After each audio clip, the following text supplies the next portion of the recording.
The rain hadn't stopped for days in East City, the kind of endless downpour that seeps into your bones and carries a weight you just can't shake.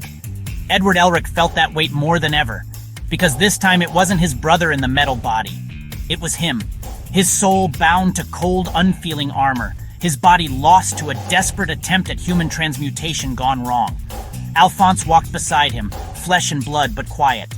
Guilt clung to them both.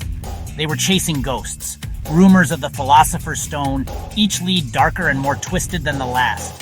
Which led them here, Show Tucker, the Sewing Life alchemist. He welcomed them into his home with a smile that didn't quite reach his eyes, offering knowledge in place of comfort. His daughter Nina and her dog Alexander were a rare ray of warmth, but even that light flickered under the shadow of what was coming. Tucker spoke of forbidden texts and lost experiments. One stood out, the Red Lotus Project, a state-run experiment buried deep in Lab 5, the kind of place that doesn't officially exist. For days, Edward and Alphonse studied under Tucker. Nina played around them, innocent, unaware that she was living on borrowed time. And then, the night came. They returned to Tucker's lab and saw something that would scar them forever. A chimera, one that spoke. Big, brother? Edward froze. That voice, it was Nina. Tucker had done the unthinkable. He had fused his own daughter with her dog in an abomination of alchemy. Edward snapped. He slammed Tucker into the wall, fury igniting every fiber of his being. You used her? Your own daughter? Tucker, sickeningly calm, only said, "You of all people should understand. Equivalent exchange." That phrase. Edward used to live by it. But now it felt like poison.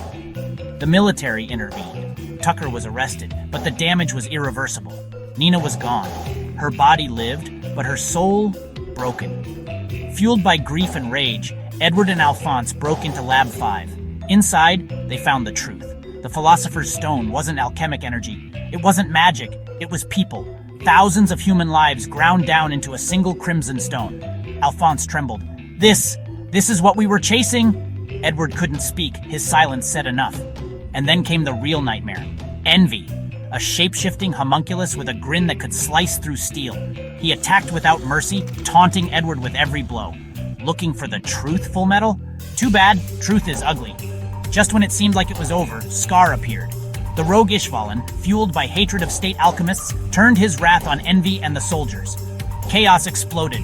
Edward grabbed Alphonse, and together they escaped the collapsing lab, barely.